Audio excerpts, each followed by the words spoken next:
funding, 3 areas of Charlotte were identified to address congestion.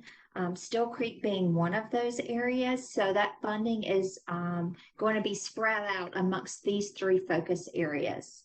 Next slide.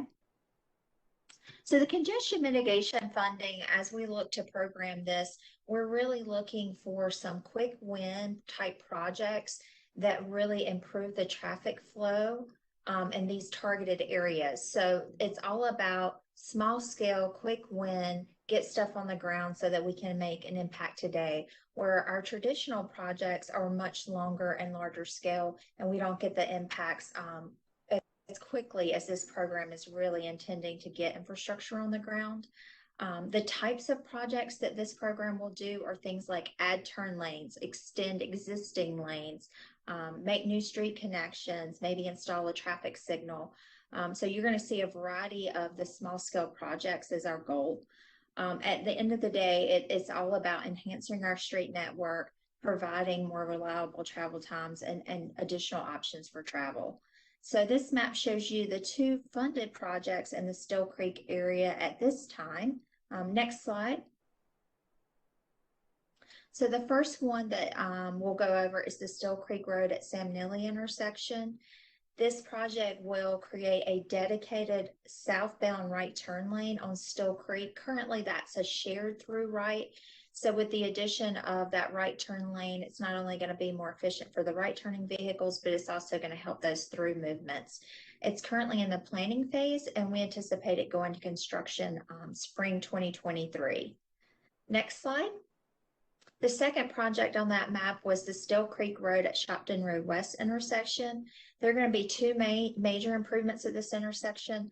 The first one we expect to be very impactful, and that's adding an additional through lane on Still Creek Road. Currently, there's just one on the south leg of this intersection, but on the north leg, there are 2. So this project will extend the 2 lanes on the southern side of this intersection. In addition, we'll be adding a left turn lane at the Riverdale Drive. So the left turn lane is on Still Creek, and it will turn onto Riverdale. This one is also on the same similar schedule, with currently in planning and estimated construction in spring of 2023. Next slide. So that's my presentation for the congestion mitigation. I'm happy to stick around for some questions at the end. Thank you. Thank you, Ashley. Next up, we've got Ms. Cherry Smith with our corridors update. I'll just give it a couple seconds for my slides to come up on the screen, but I do want to say good evening to everyone. Thank you for having me here this evening. I appreciate the opportunity to talk more about our Corridors of Opportunity program. And because I'm waiting and I know I only have 5 minutes, I'm gonna go ahead and get started. As you may know, the City Council and City Manager allocated $24.5 million to be invested across 6 corridors within the City of Charlotte in FY21. They renewed that commitment in passing our recent budget with an additional $14 million to be invested again in our Corridors of Opportunity.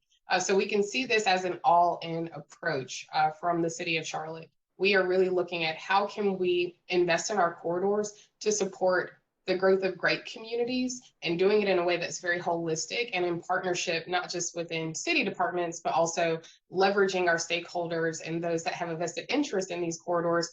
How can we start to work together, foster communication, and deploy our resources in a way that's very coordinated so that we can see big impact fast? So you can skip that slide, skip that slide, skip that slide. So here we can see how we're all working together. So it's not about departments, it's about areas of impact. We're looking at improving mobility options, safety, providing affordable housing, and a myriad of other things that we can deploy as the city, as well as some of our other partners. You can hit the next slide, please. So this is all data driven. We don't want to go out investing in communities willy-nilly. So this is a very strategic process. For West Boulevard, which is our corridor, we have identified the intersection of Remount and the I-77 underpass as our catalyst sites for investment. So we are currently at the implementation phase for the West Boulevard corridor. Next slide. So this work is really centered around cultivating prosperity, and you can see that in the form of public space activation, investing in our transit amenities, and improving pedestrian safety. Next slide. We're also focused on how can we strengthen the community as a whole. So through the Corridors of Opportunity program, you'll see that we have provided financial support to the West Boulevard Neighborhood Coalition to ensure that we're able to have things like merchant organizations and really just support the operations of that organization to continue doing the great work in the community that they've already been doing. Next slide. And finally, we're looking at how do we build legacy? And that's done in the form of making sure that we have affordable housing options for everyone. We're doing a comprehensive labor study to make sure that we're minimizing barriers to employment and making sure that we're connecting folks with living wage jobs. And we can see all of those things together will create long-term sustainability. Next slide. All right, so the big question, what does this look like? That's mostly what people want to know. What does this look like when you see it boots on the ground? So here you have a rendering of the intersection of West Boulevard and Remount. So we'll have new bus shelters that are deployed. They will have an artistic component because we've heard from the community that we want to make sure that our public spaces are reflective of the vibrancy and culture of the West Boulevard corridor. In addition, we're working with business owners to enhance outdoor amenities. We're working with our transportation department to ensure that we're providing pedestrian safety. And through all of this, we're weaving in public art and just activating and enhancing our public spaces. Next slide. So we have had a couple of notable successes, not just on the West Boulevard corridor, but across all 6 corridors. We have deployed over $19 million to do things as far as supporting public-private partnerships, supporting our small businesses, supporting the West Side Land Trust to provide long-term affordability for housing, public art, public space activation, and intersection improvements to promote our Vision Zero mission and making sure that we're providing a safe walking, biking, driving environment for all. So next slide, that is all for me. I will be here for questions in the end. Sorry if I went over, but I tried to make it quick. No, you did fantastic. That's a great update. Definitely want to hear more later on. I am now going to turn it over to our Director of Housing and Neighborhood Services, Ms. Pamela Weidman, to give an update on our work around home ownership. Thank you, Councilmember Wattlington, and thank you for allowing me to be here again. You guys have heard me speak a lot about affordable housing, and so I am going to speak specifically, as the council member has asked me to do, on home ownership. I would just say to anybody who is concerned that today, President Biden did extend the eviction moratorium through July 31st. So that's just information that you can share with your neighbors out there if you need to. If you'll just keep going through the slides, and I'll tell you when to stop. Basically, you all know that, keep going, right there, let's stop right there. You all know that we have the council in 2018 approved a framework, a Housing Charlotte framework. That framework is built on 3 pillars. It's new affordable housing, it's preservation of existing affordable housing, and it's creating self-sufficiency. What I would also say is that framework has evolved. Last summer, the city council decided that we could set aside a portion of those funds for home ownership. And so that is a nice segue to kind of what we want to talk about today, how that will help us build home ownership. In terms of the programs that we are currently implementing around home ownership, I'll just talk about a few of them. And what I want to do is, after I spend just a little time talking about a few, whenever it's appropriate, I really want to spend most of my time listening tonight. I want to hear kind of what your needs are, what your thoughts are, so that we can continue to evolve on the programs that we already have here at the city. But if you'll go to the next slide for me, please. In terms of home ownership, we offer our House Charlotte Down Payment Assistance Program that is open to all Charlotte households who earn 110% or below the area median income. Through that program, you can get up to a 5, 10, up to a 15-year forgivable loan, and that is a forgivable loan for 5 years for public service employees, right? And so with CMS, for example, are recruiting new teachers. They use this tool as a recruitment tool. We didn't just stop there. We've had this House Charlotte program for a very long time, but most recently, if you go to the next slide for me, please, we've incorporated a new homeownership offering, and that's our Community Heroes program. This is a partnership with the Federal Home Loan Bank of Atlanta, unlike the House Charlotte program. The House Charlotte program is funded with mainly, I would say 90% federal dollars and about 10% local dollars. This program is funded with from the Federal Home Loan Bank of Atlanta. And the difference is we can go up to 120% of the area median income. And this is specifically for households, kind of that missing middle, for folks who earn between 80% and 120%. And so you can leverage or pair this program with the House Charlotte program, and you can get up to a $30,000 forgivable loan after 10 years for a down payment assistance. So that becomes pretty sizable. This offering also has some specific requirements in terms of eligibility. It was intended originally to be, just as its name, for our community heroes. In a COVID environment, not only did we look at community heroes as police, fire, first responders, school teachers, and healthcare workers, but we were able to add our grocery store, pharmaceutical workers, our supply chain workers. And so this is really exciting as we continue to grow this program. If you go to the next slide for me, please. Another program that we embarked on in terms of homeownership was this whole notion of acquisition, rehab, and resale. We know that there are lots of existing homes in the community that were being bought up by investors. And so we started on this program, I think it was about 2 years ago. And this is a segue into kind of quarters of opportunity. This was our first kind of run at quarters of opportunity. But what this program allowed us to do was to partner with both Habitat for Humanity and an organization called Red Cedar to purchase existing homes, rehab them, and put them back out in the market for sale home ownership. So we accomplished 13 homes using this tool. And then the last thing I'll say, and again, I really do want to be intentional and just want to listen to you all, is if you'll go to the next slide for me, please, this notion of a land trust. We do not have a municipal land trust at this point. We know that some members of our city council are interested in what a municipal land trust could look like. But what we do have at this point is a partnership with the West Side Community Land Trust. We partner with them very early on. They are a fairly new organization to help them acquire some property so that they can do home ownership that will be affordable in perpetuity. And so we've partnered with them in a couple of ways. We've provided funding for some property in Lakewood, where they'll realize two for sale home ownership properties and then 2 for rent. We've also recently partnered with them to do some site development on 3 lots in the Beatties Ford Road corridor, which is one of our quarters of opportunity as well. And then we continue to have funds set aside for them to utilize in our quarters of opportunity. So with that concludes my presentation tonight. Again, I look forward to listening and to hearing your comments. Thank you, Councilmember Wattlington. Thank you so much, Ms. Weidman. I did have a follow-up question for you in regards to the Ramp Charlotte applications. Are they still being accepted? They are still being accepted. The program will open back up on July 1. So it's open from the 1st of the month through the 15th of the month. We process the 15th through the end of the month and open back up again. But yes, they are still being accepted. Awesome.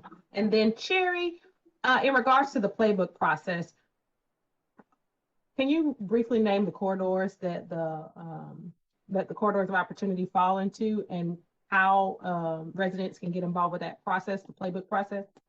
Absolutely. So, excuse me.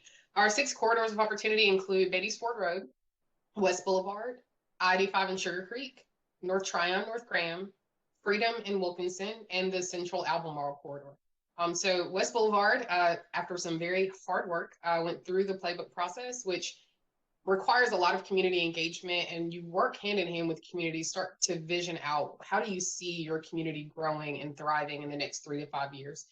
Throughout that process, it's put into a document for us to then develop an implementation plan.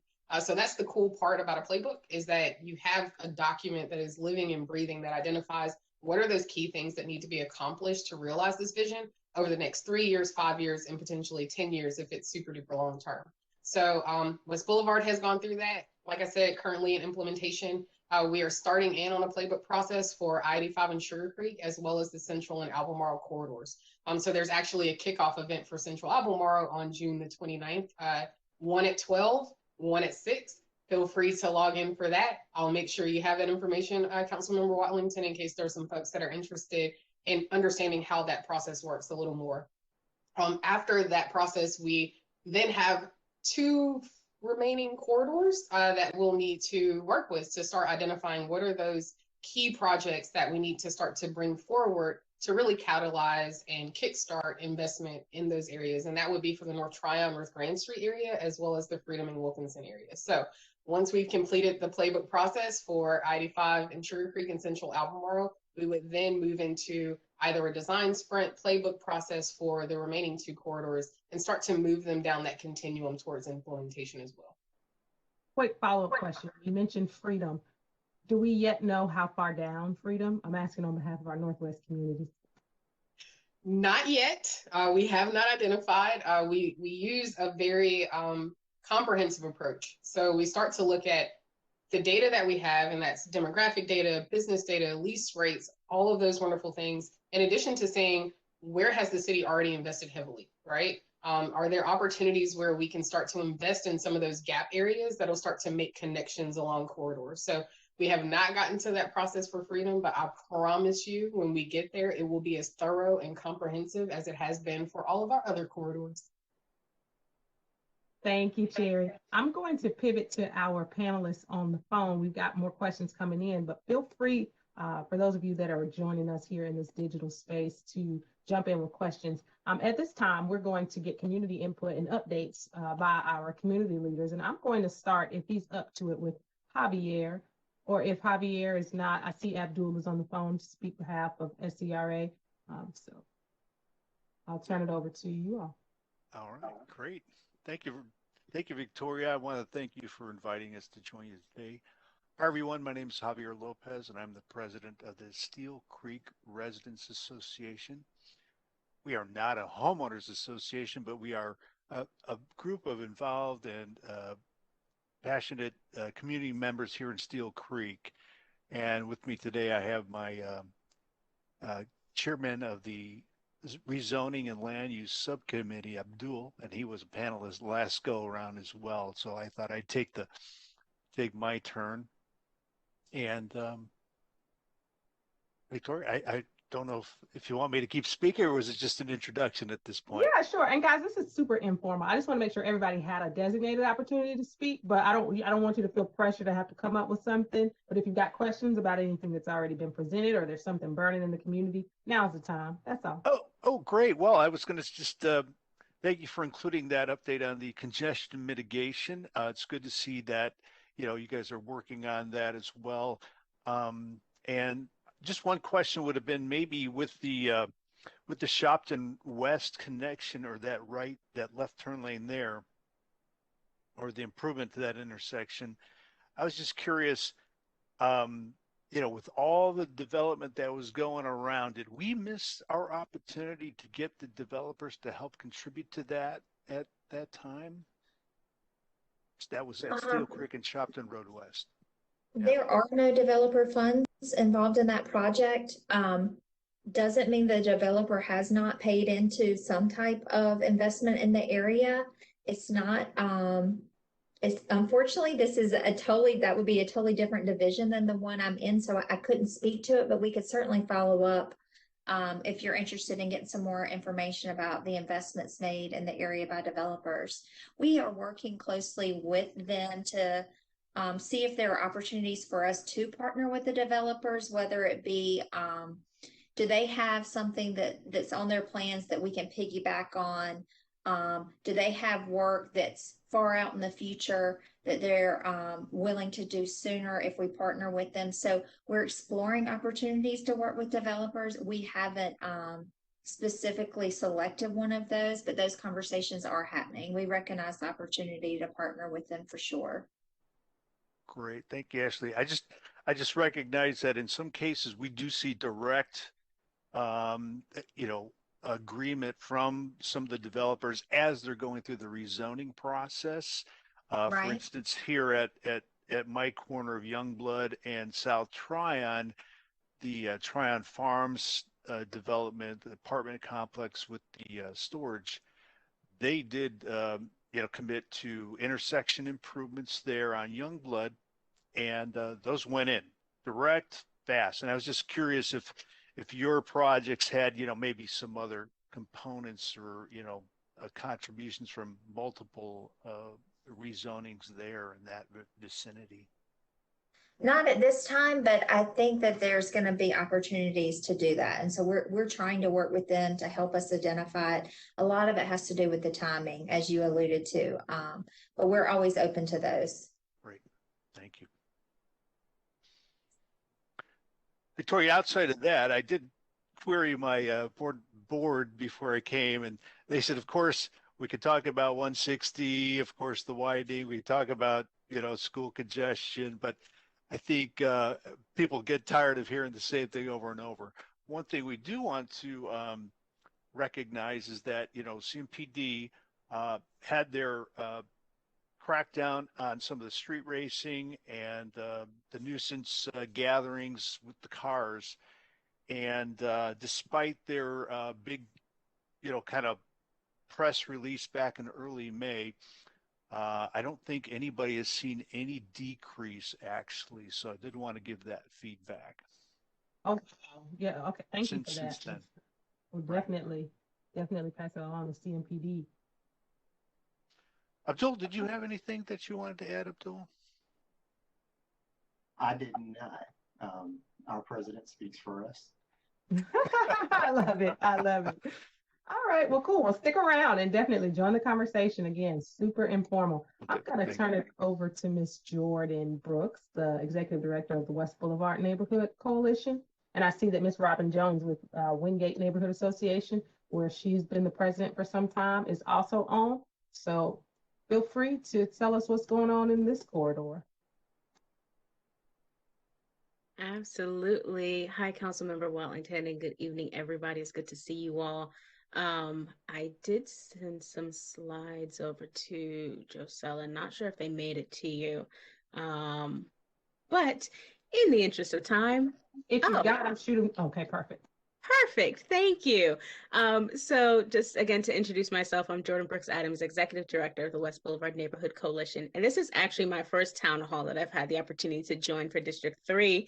So I wanted to take a moment to introduce myself because I am the new Executive Director of the West Boulevard Neighborhood Coalition. I came on in the end of October 2020.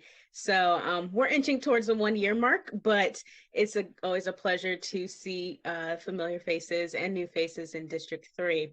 So who are we? To give you all just an update, we have a new mission statement for the coalition that as we are reimagining and continuing to take a hard look at the work that we're doing as the West Boulevard Neighborhood Coalition and how that continues to evolve so we can best serve the residents and the neighbors and businesses along the West Boulevard corridor. So our new mission statement, excuse me, if you could go back one slide, thank you, is to drive community-led strategies promoting economic and community development for residents and businesses along the West Boulevard corridor. Next slide, please. So how do we do that? Again, reimagining our work and taking a new look at the efforts that we're currently undergoing as well as the future directions. We have also developed new strategic pillars. So those are 3 strategic pillars that guide our work now and in the future: our community development, economic development, and health equity. So next slide, please. And with each of the 3 strategic pillars, we have what I like to call our flagship program and then our flagship project that weave through the 3 pillars. And our flagship program, as many of you all may be familiar with along the West Boulevard corridor, is the Seeds for Change Urban Farm. We have a 1/4-acre farm that's located at the corner of West Boulevard and Romare Bearden, directly across the street from the library. We are in our 12th growing season and our 6th year right now, if I remember correctly. And I'm actually really excited to share that we are in full swing in terms of our our farmers market, which is open on Saturdays from 9 a.m. to 12 noon. And we are moving forward in the development of our market, which I'll talk about in a moment. But with the Seeds for Change Urban Farm, it is an opportunity for us to not only provide fresh produce for the corridor and the neighbors and residents along the corridor, all sorts of North Carolina appropriate agriculture, from collards to cabbage, peppers, corn, potatoes, you name it, we probably grow it. But in addition to that, we also provide a youth programming for some young residents along the corridor, ages 14 to 19. They have an opportunity to make an above minimum wage working on the farm and engaging with us, as well as participating in a series of developments, and from leadership to small business development, entrepreneurship training, you name it. I'm also actually really excited to say this year we have our first batch of honey. So if you're interested in getting some local honey, we have our bees. We are in our second year of beekeeping, and we've finally been able to harvest honey on the farm, which has been awesome, and it tastes amazing. Next slide, please. So connected to our flagship program, which is the Seeds for Change Farm, is the Three Sisters Market, which is a project that we have been undergoing for the last few years.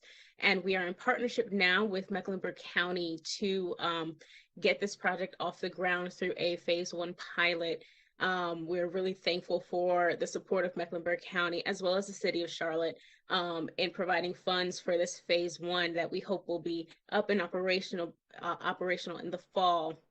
And as we've talked about in years past, and it may be familiar to those who have been along the West Boulevard corridor for quite some time, this is actually also a project that has come out and been a part of the playbook as well. So the Three Sisters Market is a food cooperative endeavor for food security. Next slide, please. So what else do we do? Right now, we have quite a few wheels turning. We have started a community health worker pilot in partnership with Atrium Health.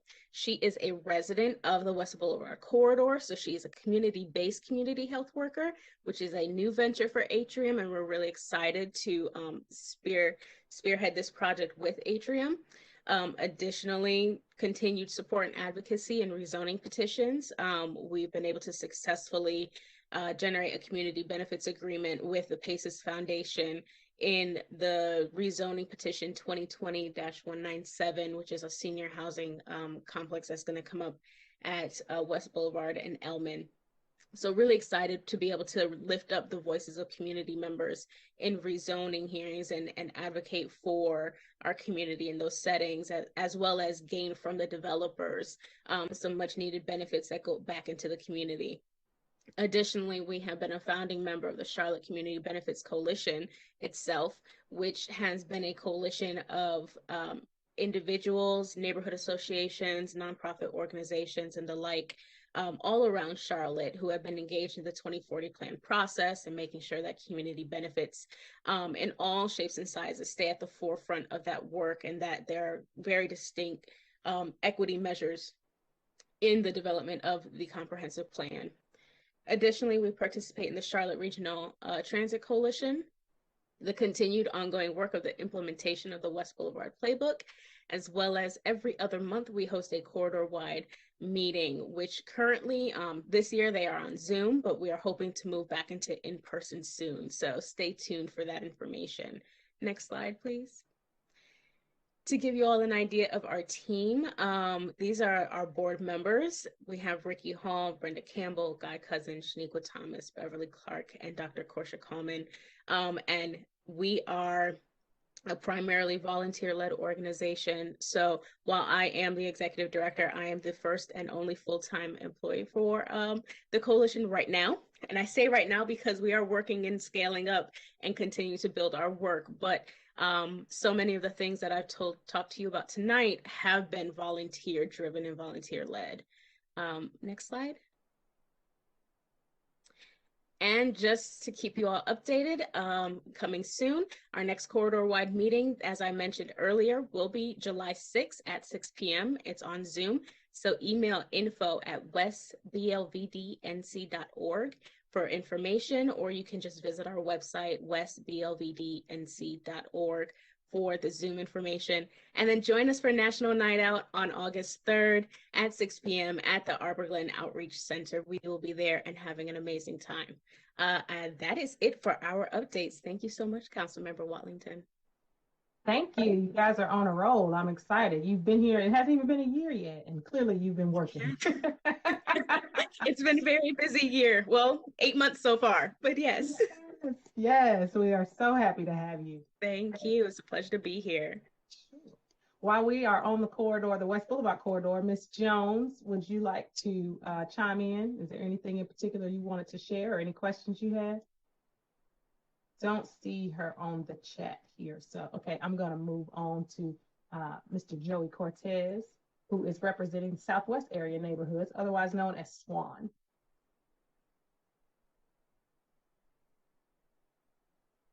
Tori was going to be on with us, but Virginia Kia, I meant.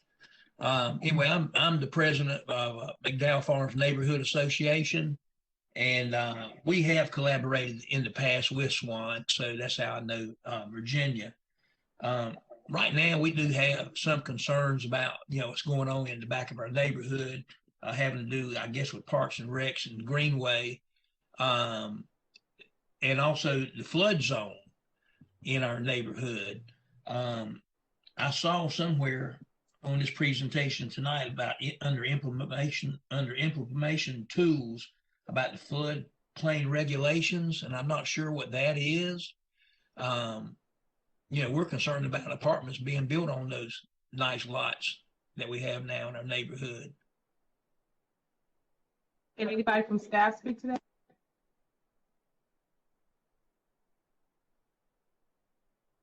Are you referring to something from in terms of land development regulations regarding floodplain development? Yes. I mean, as part of the UDO process, the Unified Development Ordinance, all the different ordinances that have to do with land development will be updated. So everything that has to do with zoning, subdivision, tree canopy, and stormwater. And stormwater has, the little bit that I know in terms of master plan, and they're part of that process. So that's all I know. You might want to, I could get information in terms of stormwater, that specific aspect of that, but it is part of the overall update to the Unified Development Ordinance. But I don't know more specifics than that. I could probably research. I could get you in contact with the right person. Well, what I'm referring to is just being conjecture on some people's parts in our neighborhood and in our general area. And we just have those concerns about, as part of the 2040 plan, building triplexes and those type things in neighborhoods. Our lots seem like they would be very conducive for that. The city paid, whatever the going price was for homes, $250,000, I imagine. And those lots look like they'd be worth a lot of money to sell for apartments. So we're just concerned that a berm or a wall may be built along that area where the creek runs and where the greenway improvement is going to be from McDowell Farms Drive all the way over to the farmers market. The specifics of actual parcel-based specifics for land development regulations, again, that will be detailed in the UDO, and everything comes into play in terms of, is the development appropriate for that site? Does it meet all the different land development regulations, tree save, stormwater? So that is a big part of this next phase in the process in developing the UDO. So now, in terms of the specifics of that parcel, I don't know. We could maybe, you could send me an email afterwards, and I could maybe put you in contact with the right person. Well, Victoria, just know that is one of the concerns in this area.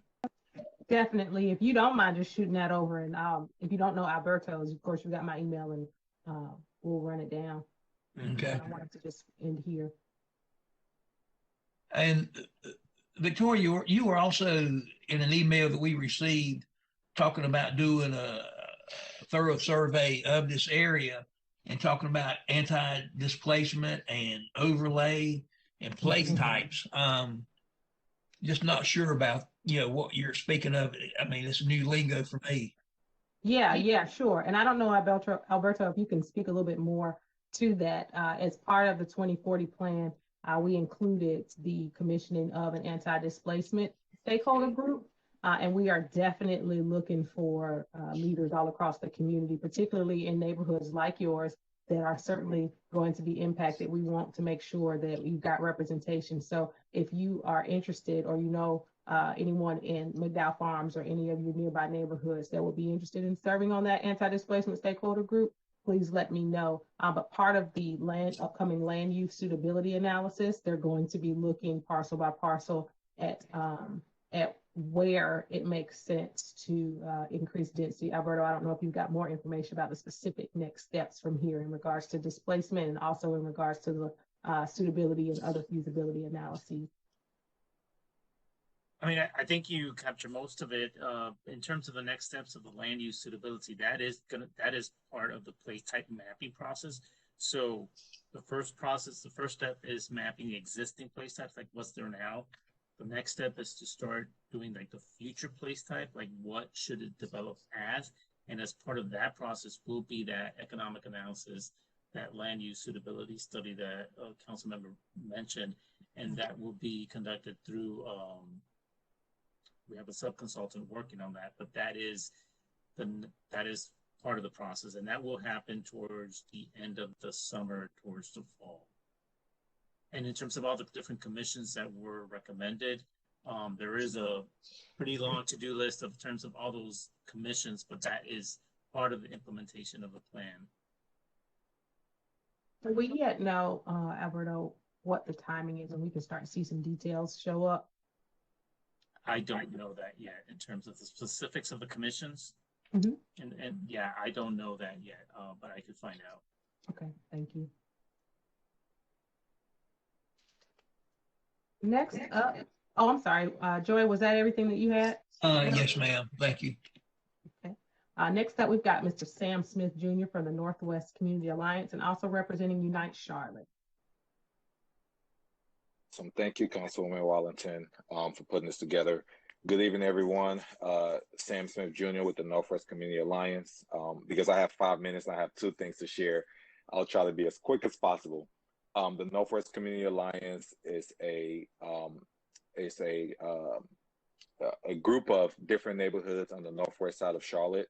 So just kind of give you a visual, Freedom Drive and 85, all the way up to Wilkerson, Sam Wilson Road, back to Mount Holly, Huntersville Road, back down to Mount Holly Road and Freedom Drive. So all the communities that's within that corridor are all part of what form the Northwest Community Alliance. Some of the things that we have done and some of the things that we're looking to do as an alliance is to preserve our communities. Most importantly, preserve our communities without HOAs or ordinances, especially with this new 2040 passing. We're also advocating and working with Councilman Wattlington to bring opportunities in this area, but to also bring restaurants and stores and commercial use spaces that make sense for this community. We also have done a lot of rezoning petitions. So we work with a lot of developers that are looking to build anything from apartment to commercial space in this area to ensure that whatever they bring here makes sense for this community and it will help with the growth that's needed within this community. So it's pretty much what the Northwest Community Alliance is. We are part of the CBA that Jordan mentioned earlier. So we'll be working with them very closely with the initiative and work and things that they have going on, and also garner their support in helping us make some things happen here. Before I go to the next thing, I just want to say to my friend Cherry that when you guys start working on whatever the implementation is for Freedom Drive, please don't forget about us. We are the representing organization in this area that cover that corridor. We are typically forgotten about. We've been very blessed with Councilman Wattlington being in office because she really has brought some light into our community. So we're typically forgotten about when opportunities like what you share arises. So please don't forget about us. Please keep us in the conversation. I have your phone number. You know I'll be calling you. I'll be calling you to see what we need to do to make sure we expedite the resources that's needed specifically for our area. So just want to put that out there. The second reason I'm on the call, I work at the United Way of Central Carolinas, where I lead our Unite Charlotte program. Our Unite Charlotte program is focused on providing early seed funding to grassroots-led organizations in this community. Couple requirements that we ask for is that your organization is led by a person of color, or if your organization is not led by a person of color, your board represents the community that you're serving.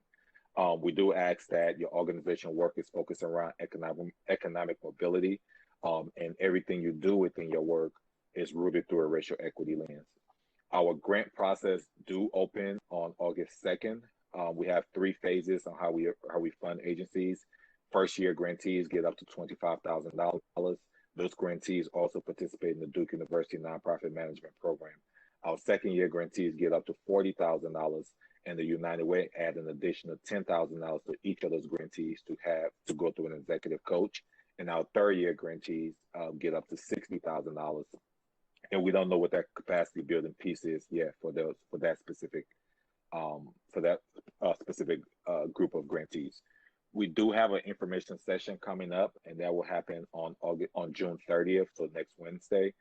There's an information session about the grant opportunities that we have. I certainly want to encourage anyone who's interested to send me an email, and I can forward you information on how to register for the information session. My email, just very quickly, is smith, SSMITH, at uwcentralcarolinas.org. So smith at uwcentralcarolinas.org.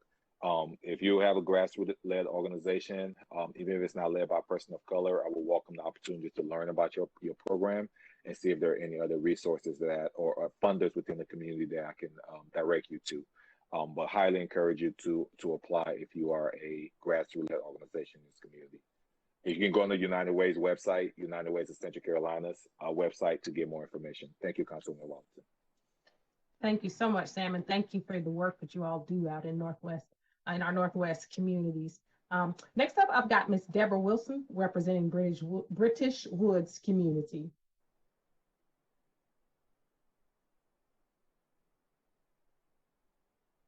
Hi, sorry, multitasking too much. Hello, everyone. Thank you, Councilwoman Wattlington. This is my first town hall because I'm normally working. I'm actually working now, but it's slowed down a little bit. But I've listened to everything, and I do have a question in reference to the Nations Ford corridor from the 77 exit south, the Nations Ford, down to, let's say, Arrowwood. I didn't hear that being mentioned for any plans as far as named in the future. Are there any plans to develop further this area? We're hoping to really keep it thriving for those of us who are homeowners in British Woods and the other neighborhoods close by.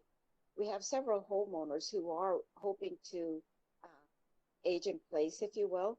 So we are concerned about the different happenings close by. And one particularly, it seems as though a lot of residents are now in the motels around the 77 area in the Nations Ford, and they're loitering all over the area. So it's a little intimidating.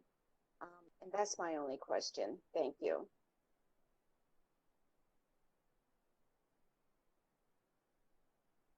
Is there anybody from planning or CDOT or even Ms. Wyman that can speak to any work that's happening in the Southwest area in regards to development or investment? And this may be an opportunity area is what we're hearing. Yeah. So I can't call, as I as I listen, um, what occurred to me was I'd be interested in knowing any developments that are underway. I can't recall those off the top of my head, but we can follow up with you to let you know if there what is in play, and talk more about what the opportunities could be. Well, there are several apartment buildings, which is good, in the area. I forget the exact name of them, but it's a very large one at 77 and this court of it's right at 77. Um, and let's just say Nations Ford, but it's not Arrowwood, but the other street. I'm sorry, it's escaping me. But and there are other apartment buildings that are going up in the area, which is good because we do need more housing. But most concerning are uh, the people who are the residents who are just around loitering, and they're really and they are panhandling at 77 and Nations Ford heavily, and it's a congested area, and it's becoming more and more the trash and the population, people, the foot traffic, I believe is the correct word. Is this Archdale Family Flats? Yes, Archdale is the street that was escaping me. So 77 in Archdale, there's a very large development going there, or I'm understanding mixed apartments, some senior living and etc., which is good. And there's some other areas where they're building Hebron and Arrowwood. That's another development that I believe that they started clearing just maybe a couple of weeks ago. But yes, please go ahead. No, ma'am, Miss Wilson. What strikes me is though what I was thinking about. You said the foot traffic there and the panhandling, and so that might be an opportunity to loop in CMPD. If you maybe if we can find out, if there are particular days of the week that you are seeing it more than often, if there are particular locations where you are seeing it more than often, a CMPD could help with the panhandling, I believe. Well, they have been called CMPD, and so the people are clever enough. They disperse while they're there, and then when they leave, they come back. And in particular, there's a Chicken King restaurant on the corner of 77 and Nations Ford, and there is a convenience store with the dry cleaners there, and they have people are congregating right there in that little area between the restaurant and that convenience strip mall. So any time of the day, where I can go early in the morning. I have stopped walking. I used to walk I'm working from home. So I used to take lunchtime walks, but I'm a little intimidated now. So I won't even walk there, but any time of the day, late at night, early in the morning, Saturday, all day. And they're there. And the police officers are not, I'm guessing that they don't patrol as much as they used to in the years past, the months past. So I don't believe they have the manpower to be there. The other thing that could help too, and I don't want to dominate the conversation, and maybe I don't know if the neighborhood organization has talked with the property owners there of the convenience store and the Chicken King. There's something that they can get if they don't have it, and they may already have it. There's an authorization to act form, and again, this CMPD. So I just would say perhaps there needs to be a larger conversation with the property owners who allow them to congregate there. Okay. Ms. Deborah, I'll take that follow-up to connect with your community officer, and I'll capture or I'll copy Ms. Kehoe in it as well. And if you could send me your email, that would be fantastic. And we can rally around that. Thank you. Thank you for lifting those things up for sure. And thank you, Ms. Wyman, for your insight for sure. I know that's a little bit out of your wheelhouse, but it's neighborhood, so I'm sure you you got it on your mind. Next up, we've got either Justin Lane or Megan Little. Do I always say your name wrong, Megan? Please correct me. He's good like dude, but Justin can go first. I think he's here. Sure, yeah. Yes. Happy to go first. Justin and his hair. Oh, I'm so jealous. Thank you, thank you. Thank you for having me, Councilmember Wattlington. This is my second town hall. So far, I think they have been so value added. It's wonderful to hear what everybody has going on, especially the areas where there's synergy. And that's really nice to know that we're all working towards so many common goals. It was wonderful to see the presentation about focus on the community heroes. That really resonates with Wilmore. As you know, one of our focuses is being able to accommodate local heroes. So the fact that this is also getting its own category and focus from a city perspective, I think is fantastic and is hopefully something we can plug into. Another Justin, thing I'm so sorry. I don't want to cut you. I am meaning to cut you off, but I'll apologize for cutting you off because you just said something that resonated with me. Ms. Wyman, the last time that you presented to council, we talked about the corner of Wilmore and West Boulevard. Was it Mint Street? Where Wilmore Community Center is and the school. Yep. And you mentioned that you all had looked into this, and Justin was who brought this to me. So I just wanted to make sure that you guys were able to connect on that topic.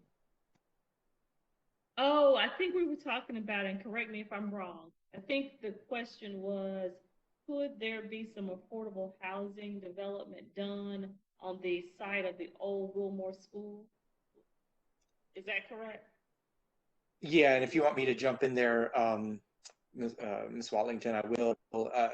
Great. So yeah, we're looking to do a project. I'll keep it really high level, but basically it incorporates housing as a form of that. And workforce housing is particularly something that resonates with Wilmore because that's what made Wilmore what it is right now. At the moment, we had so many local heroes move in, and we'd like to be able to still have a place for those folks who serve our community to actually live in it as well. Justin, let me just start by saying I think that's a wonderful idea. The opportunities, I don't want to label as challenges, but the opportunities are the old Wilmore School is owned by the Charlotte Mecklenburg Schools. And so they would need to either sell the property to a developer or convey the property to a developer. We've had conversations about not only that school, but the old school in the Cherry community. We've not made any traction on that. So I would encourage you and others to continue to talk with our superintendent and our school boards. The other specific challenge with the Wilmore School is that, if I recall, is it is a historic landmark, right? And so that limits a little bit of what can be done. But suffice it to say, I think that is a wonderful location. I think that a great work mixed income housing development could be realized there. But unfortunately, city real estate doesn't have any say-so over what happens to that property. But to the extent that you've got a developer or development team, I would encourage them to apply for Housing Trust Fund should they need to redevelop that property. Excellent. Yeah, thank you. Yeah, there's different people playing. It's the county, the city, and the neighborhood.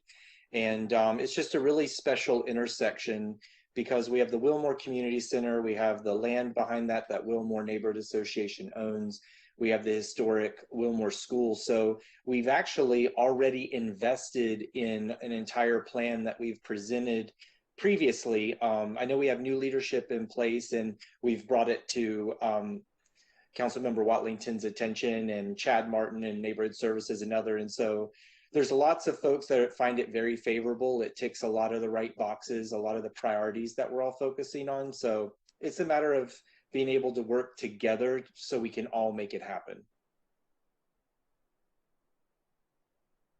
The other thing that I thought, and we can circle back, but the other thing I liked hearing about was congestion.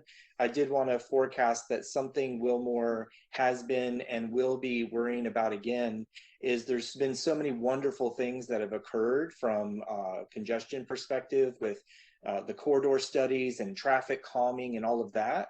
But one thing it did was create a knock-on impact for Wilmore. So as Uptown comes to life again with all of those employees, we are concerned about Wilmore being a cut through from West Boulevard to Summit.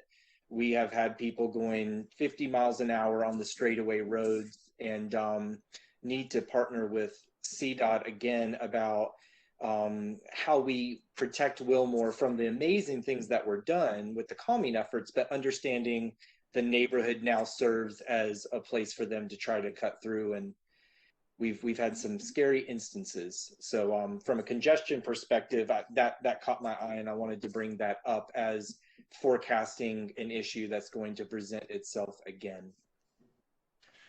Justin, can I ask, have you been working with anyone here at CDOT, Department of Transportation, on that? Yeah, I think the last person that we had brought it to their attention, I think, was Kathy Dennis. I believe that's the name. Okay. Yep. And we're in desperate need of stop signs, because the road humps that we have, people just they fly over. They think it's fun. It's an extended ride from Carowinds, basically, you know. Okay, I can, she is out right now on medical leave, but I can still shoot her an email. She checks them, and I'll also reach out to the person who's kind of filling in her absence and let her know that this came up and there's still, some concern there, and we can work through that with you. Absolutely, that would be wonderful. Thank you. Absolutely. And I think outside of that, Wilmore is just, we're ready to get back to it like every other community. We're ready to see each other in person and start working on goals that we established at the beginning of last year and then had to, put on ice for a while. So we're really looking forward to the things that we've set up: our neighborhood cleanup, our community meeting. We have a neighborhood flyer going out to bring people up to speed. So it's really nice to start seeing a semblance of normalcy and working towards that. Definitely. And I love to hear that you all are gearing up to start having your community meetings again. So if you could please keep me in the loop, I'd love to come over and visit. While we were talking about traffic and needing like speed pumps and different mitigation, they're not on this particular call, but I would be remiss if I did not lift up Parkview neighborhood because they certainly continue to deal with ongoing traffic issues and speeding down their main streets. And I know that some of their streets have been deemed too short to put speed humps, but they definitely still need assistance. So I know that Kathy is probably already in the loop on that, Ashley, but I just wanted to lift them up, that they are still desperately in need of assistance. Did you say Parkview neighborhood? I did. Okay, I'll make sure to bring that one up as well. Thank you. All right, Megan, Miss Good. It's all yours. It's funny, when I took that as my last name, I thought it would be easier than telling people Little, but with D's, not T's, but it's just as tough. Well, the kind of the things that are top of mind for folks in South End are in many ways not that different, of course, from Wilmore, because they're right next to each other, although South End a little more dense. And I love being part of these meetings and just listening. Thank you to everyone for what you've shared, because I learned so much about our whole city, and it is just so fascinating. Like starting with what Alberto was sharing about place types, we have so many different place types in the city, and it is just so cool. In South End, it's very dense, and so the kinds of things that we're hearing from residents are really all around that density, the good and the bad. So kind of the top three things in mind right now are walkability and pedestrian safety, the park, which is a county thing, not a city thing, but we are so excited for Wilmore Centennial Park, which the trees went in this week. I hope they do okay, because it's hot, but that is coming really soon. We're thrilled for that, and there's just not much green space, especially publicly accessible green space. Nobody's got yards. So people are really looking forward to having that community amenity. On the walkability and pedestrian safety, that's always top of mind concern. Ashley, if you could connect me with the person who's covering while Kathy Dennis is on leave, that would be great, because we were working on some things around Camden with her, and I haven't heard anything in a while on kind of where where that conversation is, especially about the intersection of Camden and Tremont. We hear about that from I'm residents. familiar with that. Literally all the time. Yeah. I'm familiar with that. Actually, some of my staff members helped Kathy come up with some ideas and some concept plans. Yes, I know exactly who to let them know that you're looking to touch base with, so I can make that happen. Awesome. That would be great. I've been meaning to call Ed, but I know y'all have been real busy. I'm sorry, what's that? Call Ed? Yeah, but I probably touched base with Ed first because he was working really closely with Kathy on that. And if need be, we can get a project manager to reach back out to you too. So we'll definitely follow up. Okay, great. Well, and the other city thing related to ped safety and walkability that we're so excited about is the light rail station, the new light rail station on the Blue Line at the Publix. Victoria, I know you texted me once from the rail trail saying, I see what you mean. I can see the grocery store and I just can't get there. And boy, it makes cats really mad when you hop the fence. So we are super excited about the fact that is in process. And I understand we still have a ways to go. There's been some good procedural steps forward on that. And we really appreciate the city's leadership and really understanding why that's so important for the line and as well as the whole community. People are really looking forward to that. The third thing that we hear about a lot is safety.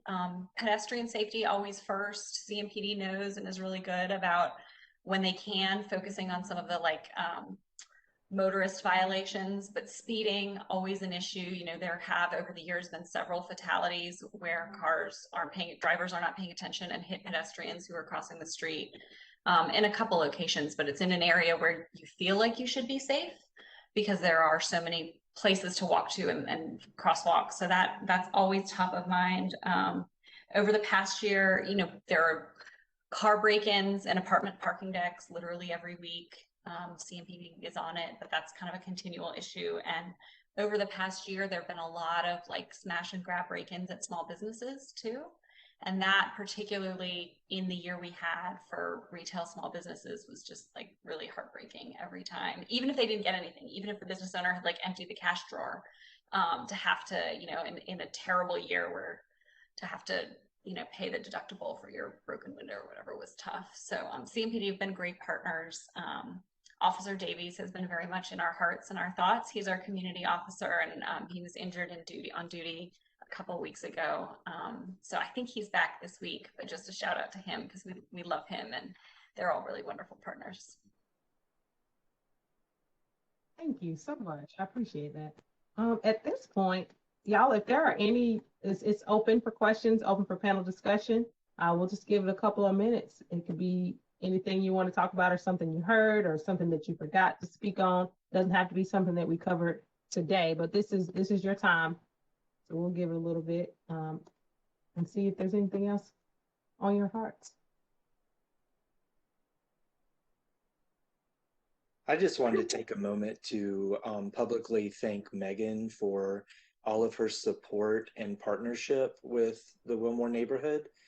We've been partnering together for several years, and the experience has allowed us to understand each other's needs as a district and as a neighborhood, and also work towards common goals of, pedestrian safety, especially where Wilmore and South End touch, as she alluded to. And we'd like to say thank you in advance for helping get the street light put there, the stoplight for the intersection of South Mint and Summit. It's been a long time coming. And Wilmore Centennial Park. It's just been an amazing partnership, and I know she knows how I feel, but I just also wanted to make that public because as much as there is on her plate, she always makes Wilmore a priority, and we appreciate that.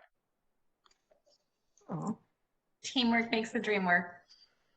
Thanks, Justin.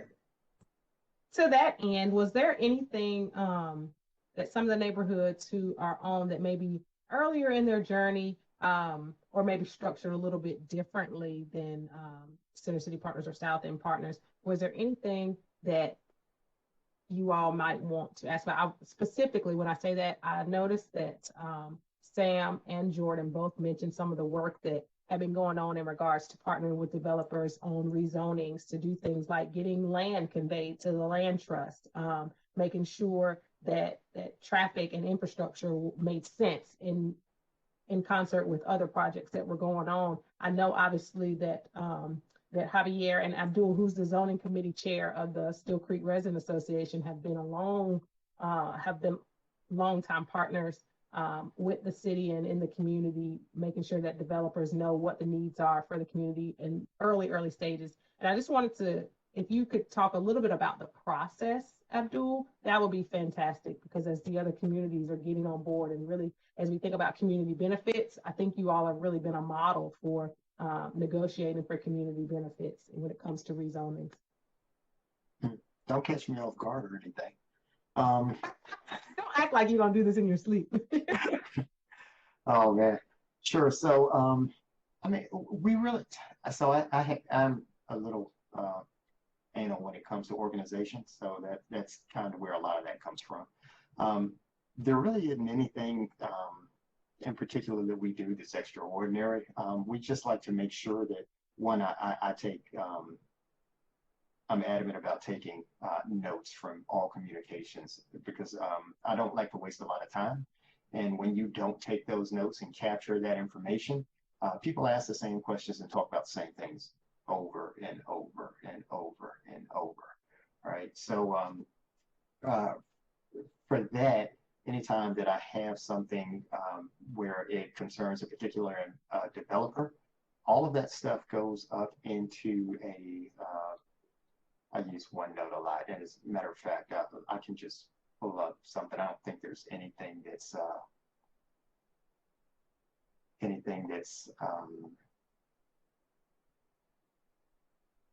a violation here as far as information is concerned. So let's see, am I able to share my screen? I am not. It's not enabled. All right, so yeah, I'm not able to share my screen. It's disabled on you guys' end. Really what we do is we'll go by each of the individual open petition numbers. And you're most of looking those, at the presenter now, Abdul. okay, So you might be able to excellent. share. Thank you. That one. Are you all able to see my screen? Yes. Excellent.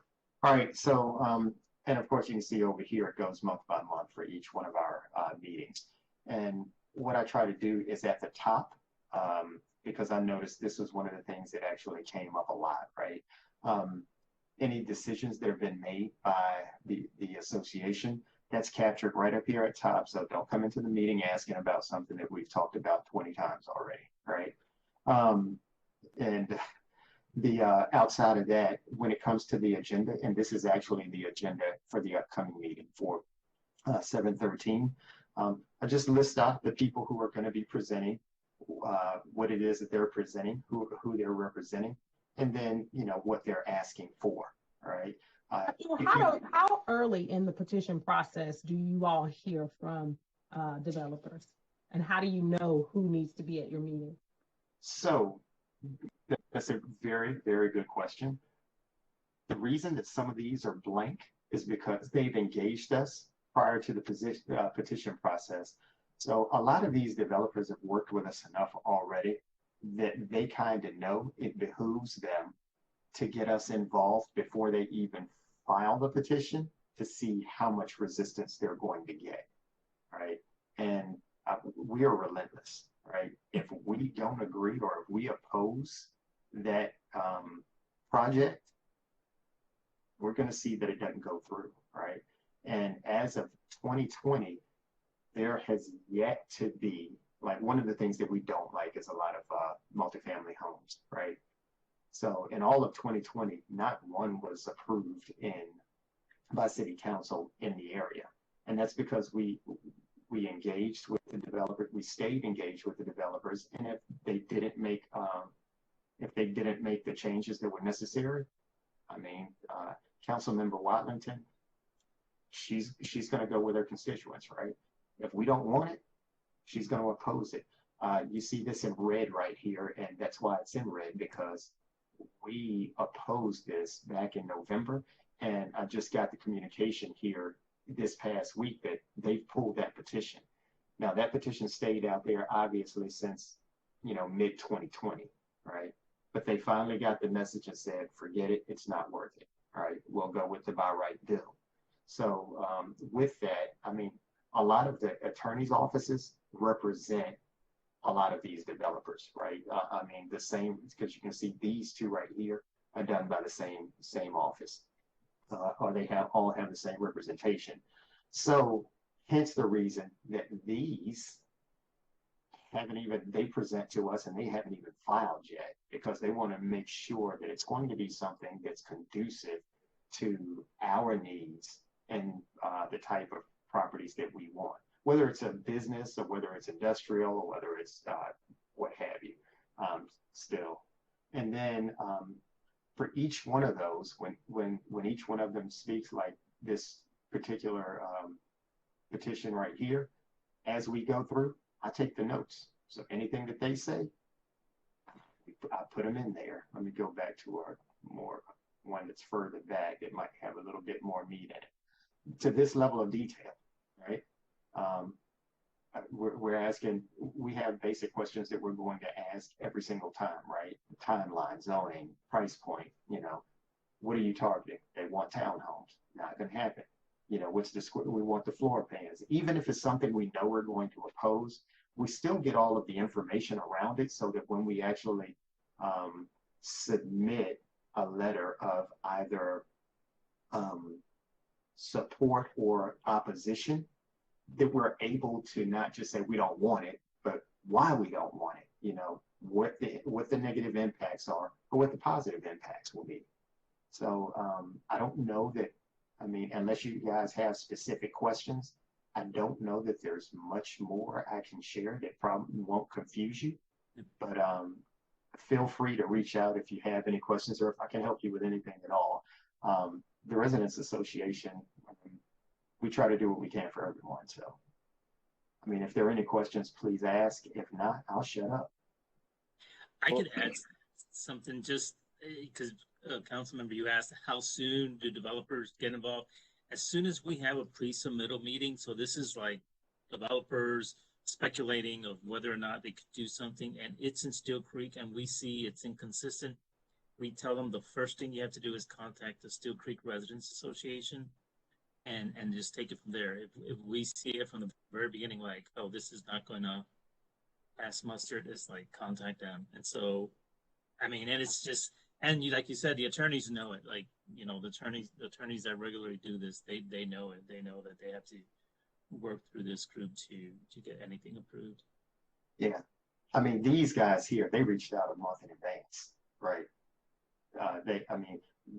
I knew in May that these guys wanted to speak. Now, John reached out again a few days ago, but outside of that, a month in advance, they're just used to it now. Mm-hmm. And again, so if I could add something, just like a kind of piece of advice if you're just getting started. Abdul, what you have here is like incredible and may also be a little intimidating if someone hasn't figured this out yet, because there's just so much jargon. There's so much to learn in the development world. What is MUD and even what's a rezoning and all of that. And I would say, like, if you're just getting started, my advice is first to be really clear on what your goals are. Cherry was talking about like the neighborhood playbook or the city's board, like be really clear about these are the top 3 things that our neighborhood really wants. And then call Victoria and call Alberto and make sure they know who you are and what your priorities are and that you want to be in the room early. Because if you want to influence development that's coming in like our system, you almost can't be too early. And coming in as a civilian can be super intimidating because there's all these words and there's all these processes. And more often than not, you come in and the answer you get is like, I'm sorry, it's too late. Like, it's already done. We have our financing, our rezoning to say. So like, just go in knowing what's most important to you and keep saying those things over and over again. And Alberto and others who speak the jargon will help you translate it as needed. I hope it's okay to put you in that spot, Alberto. You can kick it to someone else if that's not right. And when a petition is filed, stay on top of it. right? Because I honestly believe that, and I could be wrong, but I think that this one in particular was trying to wait us out to see if we would forget about it, being that it kept being postponed, right? That may not be the case, but you can't put it past any of them. But so if especially if there's something that you don't agree with, if you guys oppose, you have to stay on top of it. Make sure that you don't disregard the notices for the public hearings. Make sure that you don't disregard the notices for the community meetings. Make sure that there is someone there to represent you. Otherwise, they'll sneak one past. I did want to, I think it may be helpful for this group, maybe in a future town hall, to bring some of the developer representatives, because to your point, a lot of the same firms represent, and so to make connections, because they often are calling to find out, well, who are the community leaders in these other areas that we may want to engage with early. So maybe that'll be something that we'll do in a future town hall. Let's just connect them. I did want to have Jordan jump in as well, because she mentioned earlier about the CBAs that they were able to work. So just wanted to hear a little bit about the process from West Boulevard, or reactions to what Abdul has shared and how we can maybe incorporate them in other areas. Thank you, Abdul. Sure. Sure, absolutely. So I do have to say, Abdul, your spreadsheet is absolutely amazing. It's it's phenomenal. And I'm going to get there one day. We are going to get there one day soon. But I can say, what we've heard so far from Abdul, Alberto, Megan, really are all like very key points from the perspective of a community organization and nonprofit that's done the CBA for the first time very recently. Like I said, we only just executed one, and this is our first with a developer in May of this year, just before their public hearing. So our experience with the PACES Foundation has been a very good one. They've been very amenable to engaging with the community, particularly because we lifted up so much of the rich history along the corridor. And I do have to say, we're grateful for the developer that, and their personalities and their interest in becoming a longstanding community member. And with that, they've provided support to not just the West Boulevard Neighborhood Coalition, but also the Three Sisters Market coming out of our negotiations. But it was a long process. And it was a very continued back and forth process. We started these conversations probably in January and kept going back and forth with the developer and the community until we got to a point that everybody felt comfortable, staff was comfortable. We had reached an agreement, had to adjust language in some areas versus others. We pulled the land trust into the conversation so that we have an MOU executed with PACES Foundation and the Westside Community Land Trust for a ground lease with the PACES Foundation, so that the community will essentially have ownership of the land for affordability and perpetuity, which is an amazing thing. But we could not have done it by ourselves. It definitely is a continued conversation, making sure that we, kept Councilmember Wattlington in the loop, pulled on other community partners, and made sure that the conversations we were having really reflected the needs of the corridor and of that specific area. An additional rezoning that we went through that wasn't with PACES Foundation, it was another one. Again, kept the pressure on the developers, showed up to the community meetings, all of that, not with PACES, with Elmington Group, over on Revolution Park area. And so with them, ended up getting to a point where, again, staying a part of the conversation, showing up, making sure you're present. And I know it's difficult when so much is going on and we all have lives and jobs, and it's difficult with the notices and their evenings and kids and families. Totally understandable. But the end result ends up being this agreement between the developer and the community so that your voices can be heard and can be a part. So I would definitely encourage, to your point, Abdul, when you see the notices, be a part. If you're not sure, you just see a sign as you're driving, like reach out to Councilmember Wattlington, and she will connect us, and she has connected us with, just different notices, even those that we may not have gotten as a coalition because of the radius, but just the keeping an eye on what's going on in the website, and whatnot. It really helps to stay connected to, the ongoing. So we're grateful for the process that we got through, and hopefully using this as a model for what West Boulevard, and the role of, the community members in developments and the developing CBAs, within the West Boulevard area. I have one more question for you, Jordan, but I noticed that Sam's hand is up. Sam, did you want to speak to something? Couple of things. Jordan just brought up a good point to what you asked her about some rezoning development. I just want to lift up and highlight a development that came to our area, 2021-34, where the developer is trying to bypass the community. Because usually, if they just have one person in the community that attends their community meeting and say they're in favor, they will run with that. And the developer tried to bypass the community to build some apartment buildings in our neighborhood, and the councilwoman directed them to talk to us first before she would even entertain the petition. So I just want to reemphasize that, being on top of these things, talking with the councilwoman, really does help, because these developers really pay attention when they realize nothing's going to get passed because the councilwoman is about the community and not about them. The other thing I want to just ask Abdul very quickly. Okay, I'm on call. The other thing I want to ask Abdul, sorry y'all, very quickly, is if you could share that document that he pulled up with me. That document it looks intimidating, but it also looks very amazing, especially with us trying to structure and build a foundation. That document could really help us get there. So if you don't mind sharing that with us, I really appreciate it. Thank you, Councilwoman. Absolutely, no problem. I mean, anything that I can do to help out, just let me know. CM Wattlington knows that if I can do it for you, I will. So just let me know. But definitely. And once you actually have it in front of you and you see it, you'll realize it's really not that intimidating. It really isn't. Just follow the bouncing ball. If you don't have Sam's email, certainly I'll connect you all. I do not. Okay. Don't worry. If you shoot me an email, I'll just go ahead and add him to it and you guys can get connected. Good deal. Thank you. No problem. Jordan, I did want to real quick, I think we're getting close to wrapping up.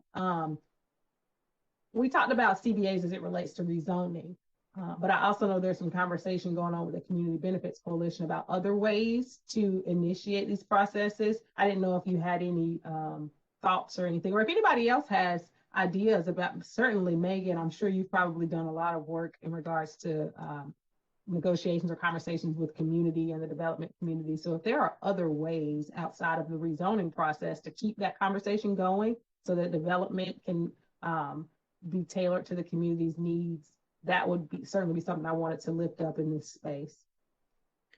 Sure. I can say from the perspective of the Community Benefits Coalition, we really are being intentional about expanding the conversation of CBAs beyond just rezonings, particularly as we're looking at like the UDO and what, the end results of that can be as it comes to just zoning overall. So with that, we have explored a couple of different options, and we are in the process, and we've also done some research with other cities and towns in North Carolina, so that we're working within a similar kind of legislative framework for how to actually execute CBAs, because there are some, they're not illegal, but they cannot be required by the city. So when that's the case, we have to be, delicate about how we go about the process, but they are very legal.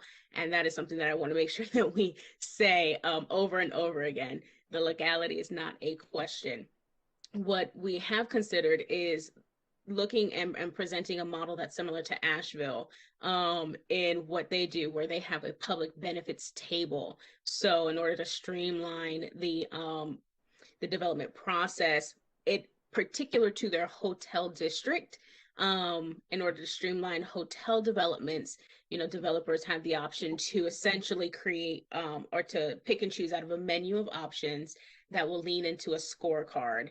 And based upon that scorecard could be how, city staff gives them their stamp of approval, and then it eases the process when it goes before council.